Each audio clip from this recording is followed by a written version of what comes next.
Congresswoman Bass, thank you very much for joining us. Thanks for having me on.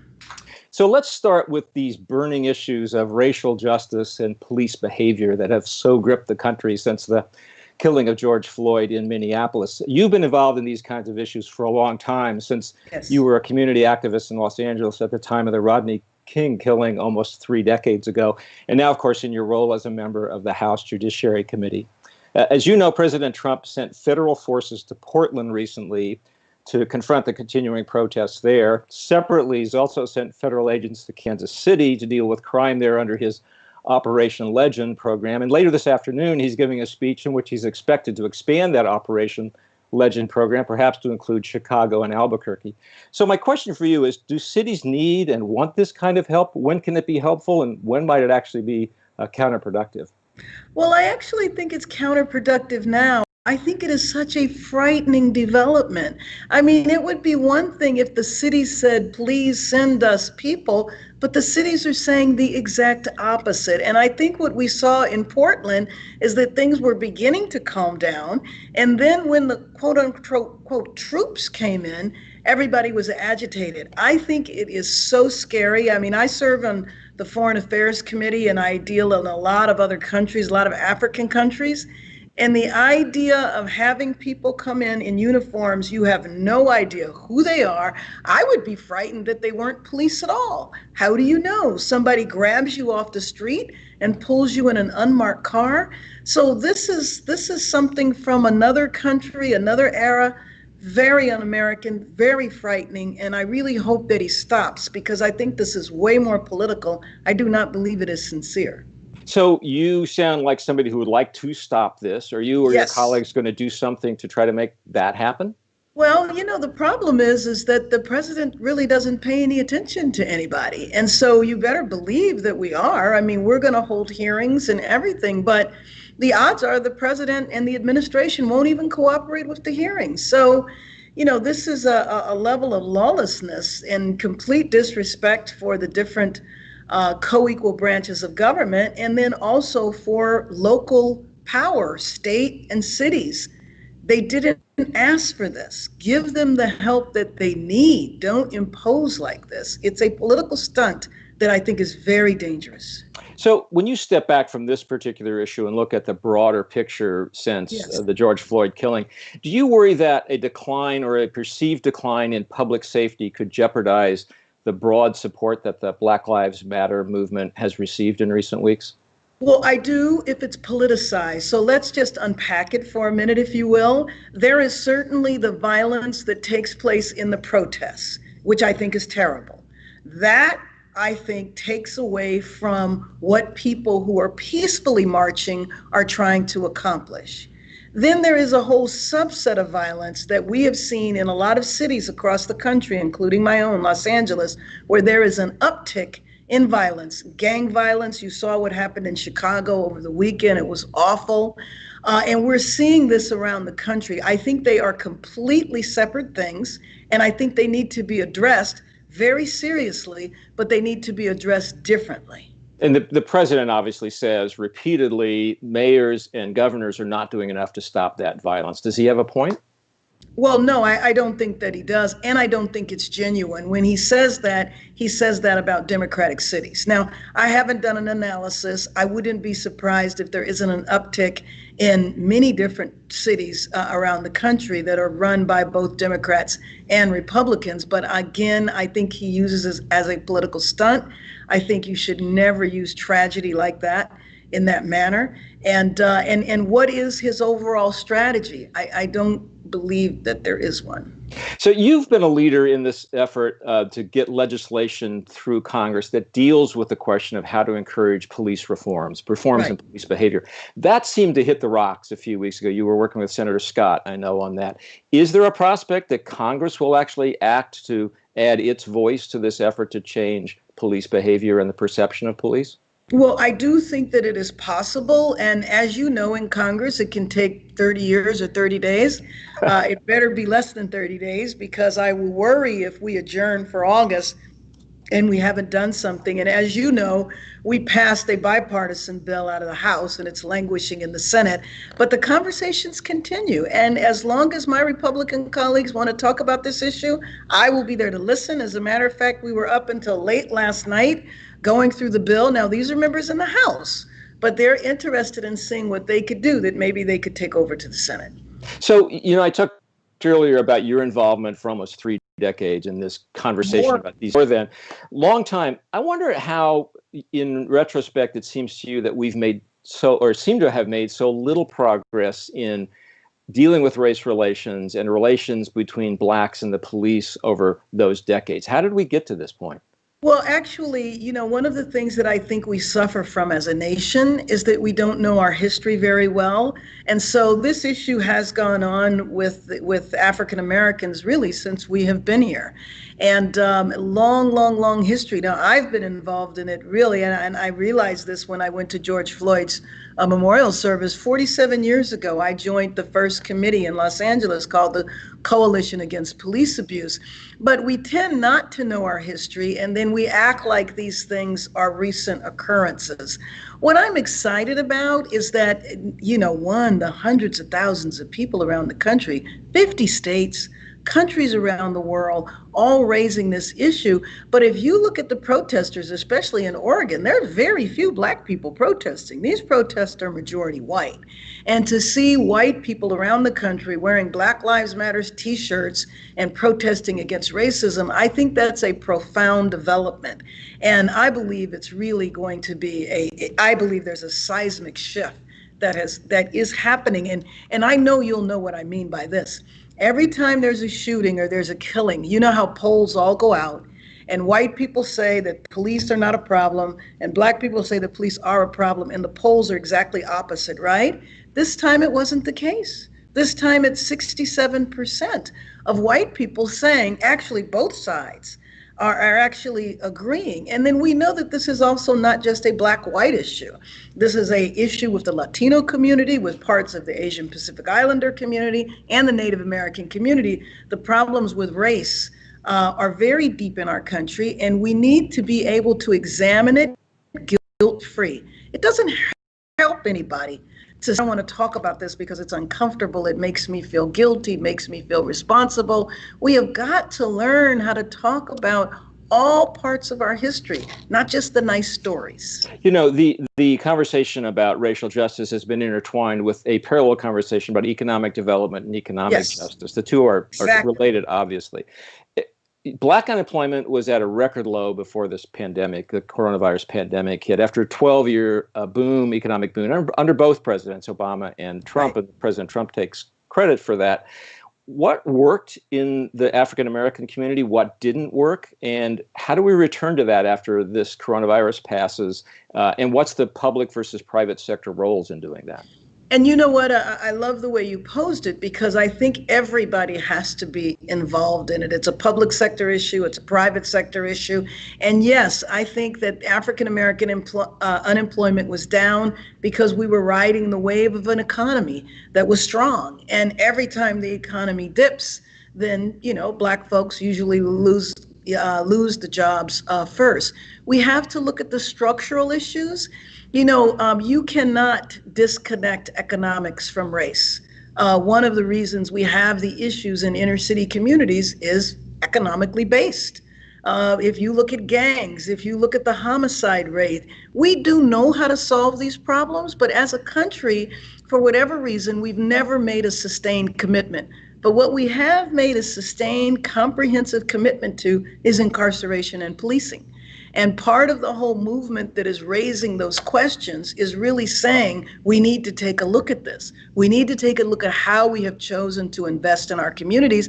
And I think people who are fiscally conservative are beginning to say, we're just spending billions of dollars and throwing it down the drain, incarcerating people. We have to figure out another way. So the parallel crisis running alongside the one we've been talking about is obviously the coronavirus crisis. Right. You also worked as a physician's assistant in emergency rooms, so you've seen healthcare crises up front and personal. As we speak today, the national death toll has surpassed 142,000. The U.S. is leading the world in infections and deaths. What are we as a country doing right here, but what are we also doing wrong? And why have things slid backwards in your own state of California? Well, let me start with California because that is distressing. I mean, I feel that our state leaders, county, city leaders did what we were supposed to do. We were very aggressive. We were very early. And so it just shows you how complex this virus is that now we're having an uptick too. I haven't seen all of the analysis, but I think the basic thinking is that when we went to open up, we probably did it too fast. I think that's probably what the issue is. But what I feel very good about in terms of California is that there's no question that all the leaders are committed. Now, let me just qualify that because there's a couple of school districts that have decided that they're going to open up without social distancing, without masks. And, you know, we're a big state. If they actually move forward and do that, then it impacts everybody. And that's part of what we have to get people to understand. You might not care to wear a mask, but you have to understand that you are impacting other people. This is about collective responsibility. But I believe that 2 years from now, when the story is written, I believe that 140,000 people needed to die. I think it was mismanaged from the very beginning. I think that the president, I mean, what is the national strategy? We've never had one. He basically is in denial and is using magical thinking to say, well, we'll just wait this one out. Well, while you're waiting this one out, people are dying. And that's the part that hurts me the worst, is that there doesn't seem to be tremendous concern that 142,000 Americans are gone. These are families, these are mothers, fathers, sisters, brothers. It's a real tragedy. So will you in Congress come together on another coronavirus relief package? I mean, there's a big gap right now. Yes. Democrats in the House want $3 trillion, Republicans in the Senate want $1 trillion or less, among other big differences. Will this get resolved? Yeah, and you know, one of the things I think is sad, I mean, we passed the bill a month ago, and it's just been sitting in the Senate. Well, if the Senate wasn't happy with the bill, why didn't they do something about it? I don't like the culture of this body that I serve in, that we wait until the car is tipping over the cliff to do something. Now, I don't doubt at all that we're going to do something. We're going to do something. We're going to extend unemployment. We're going to give the stimulus checks. We're going to send the money to the cities and the states. But why do we make people suffer? Why don't we just go ahead and do this? We knew the end date was coming. So these issues are unfolding in a presidential campaign year. Joe Biden is the presumptive Democratic nominee. He's soon going to pick a running mate. As you know, you're on the list, a short list, presumably, of people that he's considering. I saw something today that the odds makers say you're rising on that list. I don't know if that makes you excited or not. But so have you been interviewed or vetted by the Biden campaign as a potential running mate? Well, I'm sure you know that I'm going to tell you that those questions have to go to the campaign. But let me just tell you that anything the vice president asks me to do to help him get elected, I am there front and center. I don't care what it is. I'm ready to walk precincts. I'll do it safely. I'll have my mask on. I'll have my gloves on, but I will knock on doors. And when he is sworn in, I want to do everything to make sure that his presidency is successful. I really believe that this election is about life and death. I just don't think if we had had strong leaders that we would be talking about so many dead Americans. You know, when Biden was vice president and Obama was president, we could have faced a pandemic with Ebola. But what I remember happening is I remember President Obama and Vice President Biden, they galvanized the entire world. And Ebola didn't spread beyond the 3 African countries, and 2 people in the United States died. I can't help but to think that if we had had better leadership and a better relationship with China, that the world could have galvanized together around China. And maybe we would have still had a pandemic, but I just don't believe in any way, shape, or form the richest country in the history of the world would have lost 142,000 people. So regardless of whose name is attached to this, what do you think Mr. Biden needs in a running mate? What does he need? I think he needs, and one, I'm very excited that he made the decision early on that he was going to choose a woman, and so that will be historic. But I think he needs a partner. I think he needs somebody that can help him heal the nation. I think that President Trump over the last 3.5 years has just torn us apart. torn us apart domestically, torn us apart internationally. The race issue is just, I mean, he has taken it to a low. If I think about in my childhood, his presidency is what I would have imagined George Wallace would have done had he won for president. It's just been horrible when it comes to race relations.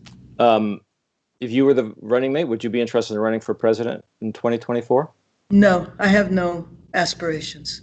Okay, fair enough. We have a lot of interesting questions that have come in from readers. So let me just turn to those, and I'll just throw them out to you one at a time, and they cover the gamut. But I think the most profound one that I've seen so far is the simplest one in some ways. A reader asks, how do we fix the divide in the nation? Which is really everything in a way, isn't it? Yes, and I don't think it's that difficult to fix the divide. I think that I think that is 100% a leadership question. I think that you have a leader that, number one, has the capacity to have empathy. I mean, what I would imagine of a President Biden, what I would do if I were in a leadership position beyond the position that I'm in now, I would go to those communities. I would know those families. I would know the names of some of the 142,000 people. I would want to know what they're going through, the economic pain, the fear of the frontline workers. When I worked in the emergency room, it was at the beginning of the AIDS epidemic. We didn't know how it was being transmitted. We didn't have protective equipment. But every day we went to work fearful that we were going to catch a virus that there was no treatment for, but was an automatic death sentence. And so being able to show empathy for other people is the way you bring people together. That is a basic first step. So Jack asks this question. Polling has found President Trump making slight headway with young black men as compared to 2016. Why do you think that's the case? And how do you think black leaders such as yourself or presidential candidate Biden can address those reasons leading up to November? Honestly, I think it's such a small uptick. I'm not really even concerned about it. Now, having said that, of course, I'm going to do everything I can to pay attention to the black vote. And what I'm worried about far more than a little uptick of black men is voter suppression and a new way to suppress the vote, which is making people risk their lives to vote. I mean, we should all be able to vote safely at home. You know how they vote in Oregon, where it's 100% vote at home, and it's a very secure process. It's interesting that when my Republican colleagues, and mainly the administration, not so much the colleagues I work with, when they want to talk about voter fraud, it seems like the only people that keep getting arrested are Republicans. And so I don't think that is a real issue, but voter suppression, I'm deeply, deeply concerned about. Anything you can do about that in advance of the election? Well, this reflects my own bias. As a community activist and organizer, I always believe that that's the solution, so that even when you have voter suppression, you need to have the people out calling now, Zooming, going door to door, but making sure that people in the communities actually can go out and vote safely. Stephen asks this: what differences, if any, do you have with Mr. Biden on economic issues? I don't know if I have any differences. I would have to examine more closely his policies. I will tell you, though, that I did just finish co-chairing a unity council that was with representatives of the Sanders campaign and the Biden campaign. So I was actually involved in putting the policies together. So when you put it together, then, you're in agreement. Okay, I guess that makes sense. Sean asked a very interesting question, and this gets back to the Portland situation that we talked about, at least in part at the beginning. He asked, how would you have handled a CHOP zones in Seattle, and how would you get the current situation in Portland to cease? Well, let me say this without a tremendous knowledge of the situation, other than what I've seen in the news. But what I would do as a leader would be to go there immediately and meet with all of the young people that were in the CHOP. Is that what it was called? CHOP? Yeah, yes. that was in the zone, I would want to meet with them. I would want to hear what they had to say, and I would want to understand what actually are you trying to build? Because on the street, you're only going to be here so long. So tell me, what is your goal? What are you trying to accomplish? And by the way, I do this routinely with some of the new young activists because that was me several decades ago. And I think it's very important to reach out, to bring them in, to include, to understand where they're coming from, and to be frank with them. I can do this, I cannot do that. And I think that people, more than what my experience over the years is, more than anything, people just want to be heard. They want to be heard, and they want you to help them find a way to participate to make things better. There's been a lot of conversation in the last few weeks about systemic racism in the U.S. Yes. And so Arthur asks a question in that vein. He says, do you have real, actual examples of systemic racism in the U.S.? Oh, my. And if so, okay, what would you do to solve those? Yikes. Let's start with COVID. Okay. Let's start with COVID. So you hear whenever they talk about the disproportionate death rate, and just talking about African Americans right now, the disproportionate death rate, they always talk about the health status of African Americans, hypertension, diabetes, lots of different health issues. So health is an example of systemic racism, and it has been very well documented. In addition to being a practitioner, I was also on the faculty of the medical school and have studied this. And so the fact that there is a lack of access to healthcare, and then there is poor, lower quality treatment in Black communities. Now, one of the confounding factors is that the health status of African Americans is worse regardless of your social economic status. And so research has shown that even if you're middle class or upper middle class, the way you are treated by health professionals is different. Let me give you just a historical issue that has led to the inequity in wealth. Right after World War II, when the suburbs were being developed, not billions, probably millions, considering how long ago it was, of dollars were given to developers to develop suburbs. But they had a caveat from the federal government. Black people could not move into the houses. And so houses were sold at a very, very cheap rate that allowed for generational wealth to be developed in the white population and did not in the Black population. Those are two very small examples, but we could take system by system and document this. But the thing is that, again, I think it's about knowing our history, understanding how our democracy works for people to see the inequity, but that's also why I don't think it should be a guilt issue. Whoever it is that asked that question, they didn't have anything to do with this. This is the way the system was created. And so that's why we need to dissect each of these systems, look for the historic discrimination, and change it. In a much different vein, there are several questions here about bipartisan cooperation and either lack thereof or hopes for bipartisan cooperation. Nicholas asks this, which is forward-looking. If Republicans keep control of the Senate and Joe Biden wins the presidency, there will be immense pressure on Senate Republicans to block any legislation, likely leading to an even more divided legislative branch. Do you support removing the filibuster, or how do you think a Biden administration should go about achieving concrete legislation? I have mixed opinions about it, and I will tell you why. Judges. Because we've removed aspects of the filibuster, and I'm not sure that that's served us well. I really believe, and by the way, I work in a bipartisan basis all the time. I work very well with my Republican colleagues. And, the view of Congress, you would think that we hate each other. We really don't. We disagree, and then people socialize, although not much socializing going on now in COVID. But so I'm fearful of how removing the filibuster has worked out in the Senate, because Mitch McConnell, he has over 200 bipartisan bills sitting on his desk that he will not take up. And he seems that he is only committed to confirming extremely conservative judges. Now, I also happen to believe that the Republican Party, especially the members of Congress who've been here a long time, tell me this is not the Republican Party from the past. I believe that it's really been taken over by an extreme element. And I think that now there is a movement, and we're watching it right now, to take the Republican Party back. And I hope that that happens, because This institution was not always that dysfunctional.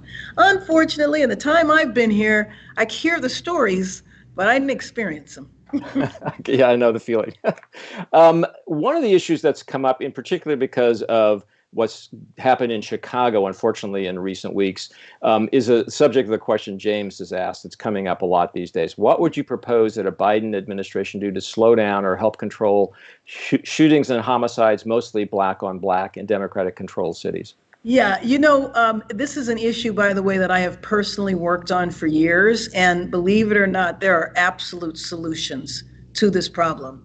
But here again, what we tend to do in our country, when there's a crisis, we throw money at it, and we do not have a sustained commitment or a comprehensive response. The only sustained commitment and comprehensive response we have had over the last few decades is jails and prisons.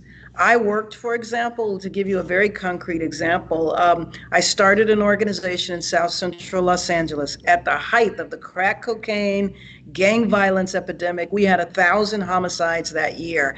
And I was determined to come up with a solution to the homicide issue. And so we did this program over one summer in a housing development. It was 300 apartments.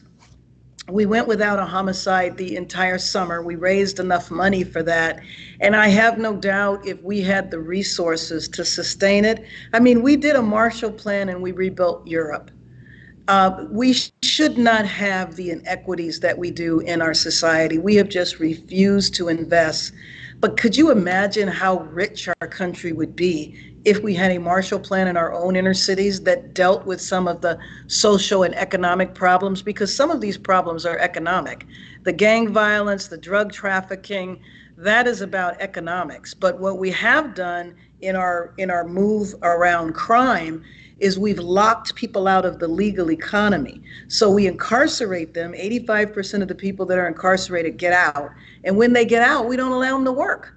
And if you don't allow people to work, what do you think they're going to do? They're going to survive by any means necessary. This is not rocket science. It is solvable. And by the way, the other stereotype that happens is that Black people seem to be concerned when a police officer kills a Black person, but not concerned when it's a Black person killing a Black person. It's not true. In each of these communities, you have dedicated community activists who fight against these issues all the time. They're just never acknowledged. They're never provided the resources. So, Congresswoman, we have time for one more question, and I'm going to ask you this one just because I find it so interesting. It's so different. Is there any cause you are passionate about that you would champion that doesn't currently get too much attention in the media or in the populace? Oh, my. Yes, the child welfare system, the foster care system is a perfect example. And by the way, it's a bipartisan issue. I started a bipartisan caucus on foster care.